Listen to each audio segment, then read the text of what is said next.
Right. Well, Tiago, welcome. Great to see you in your wonderful vineyard, Quinta da Gaivosa, and the Abandonado parcel. Please tell us a little bit about this magical terroir.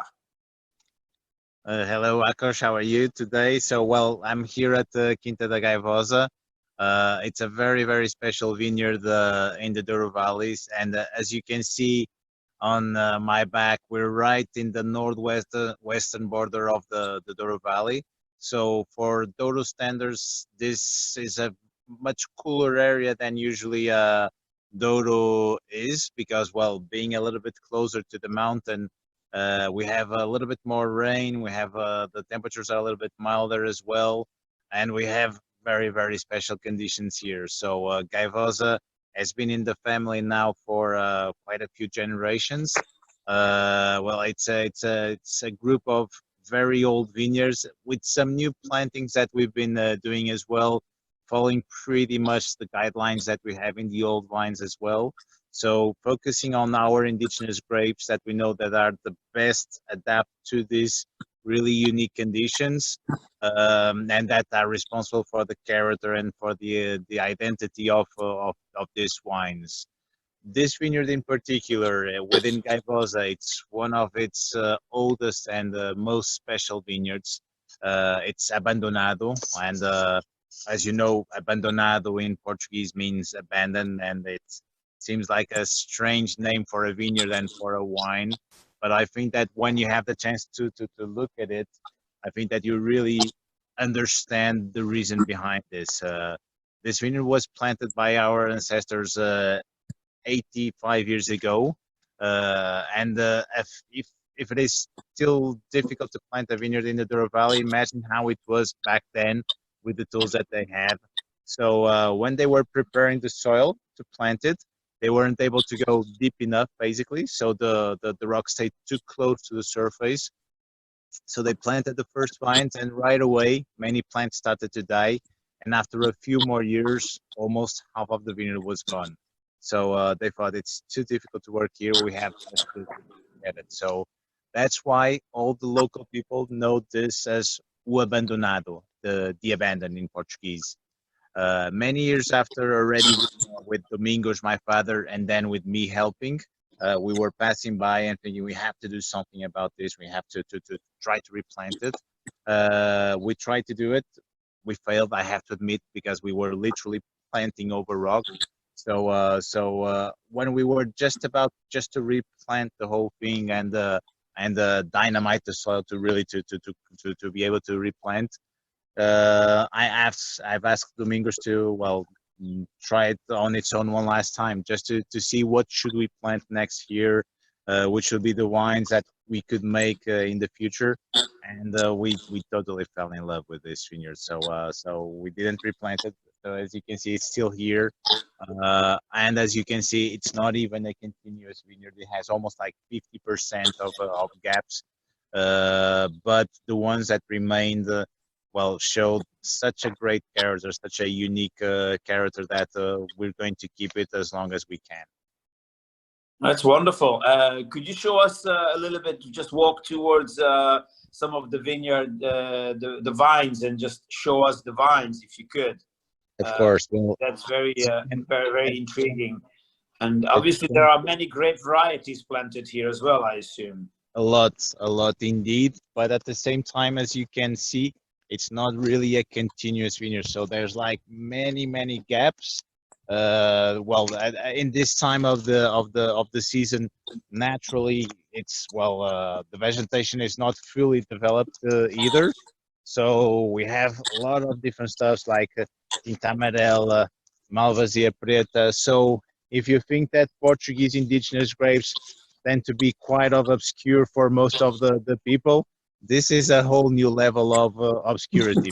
Because, there are things that got almost lost in the history, and that fortunately we're trying to recover, not only here but also in the new planting. So look to the branch of this trunk of this this vineyard. Basically, this one has pretty much 85 years already, and The thing is that when you see the soil, for example, let me see if I can show it to you. So, for example, you see there's already rock on the top, and even if I scratch a little bit, you'll find like solid rock. Like I just scratch a little bit, and there's like many times like 2 centimeters. There's 3 centimeters, 1 centimeter sometimes. So there's almost no soil. It's crazy, crazy conditions. It's amazing to see how vines can still subsist in this kind of conditions, but that's what makes vines so unique. They can still adapt to these kind of conditions and create something really unique.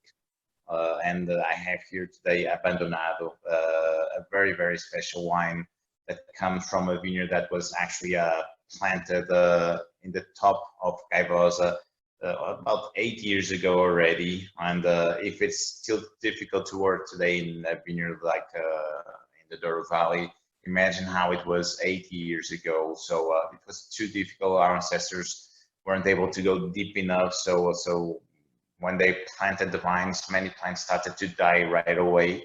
And after a few more years, almost half of the vineyard was gone. So they thought it's too difficult to work here, so we'll have to leave it behind. So that's why everybody started to know this vineyard as O Abandonado, the abandoned in Portuguese. And many years after, already with my father and then me helping on the vineyard, well, we were always passing by and thinking we have to do something about this vineyard because it's, well, it has more rocks than vines. It's producing almost nothing, but it's in a really fantastic condition. So, so let's try to replant it. We tried, we failed, I have to say, because we were literally planting over rock.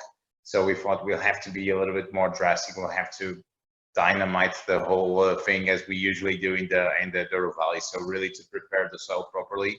And when we were about to do it, I asked my father, well, let me just give it one last try on its own, because really to know what should we plant next, which should be the varieties to grow here in the future. And so we did that back in 2004. And right away, we were totally blown away with the juice that came out of that first vintage, because, well, it shows so many different elements, not better or worse than what we were finding before in Gaivosa, but with so much character and with such a different definition that we totally fell in love with this vineyard and decided that we wouldn't replant it, we would actually keep it as long as we could. So since 2004, and only on the very best vintages, in very limited editions, we've been doing Abandonado. And fortunately, over these years, since the beginning, it became, well,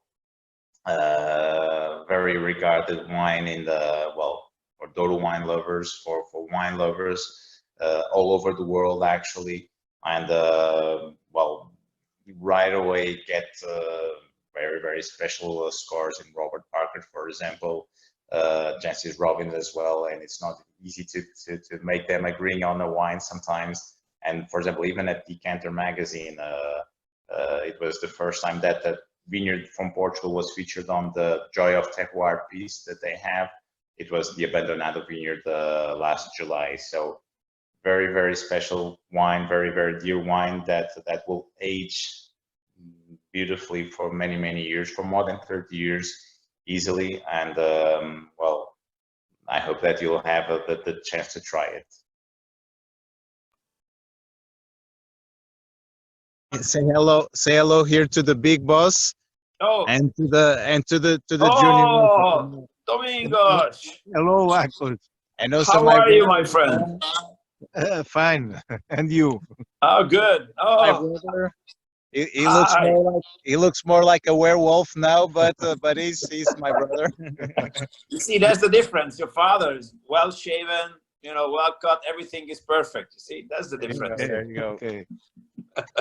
Bye. All right, guys. Take care. Bye.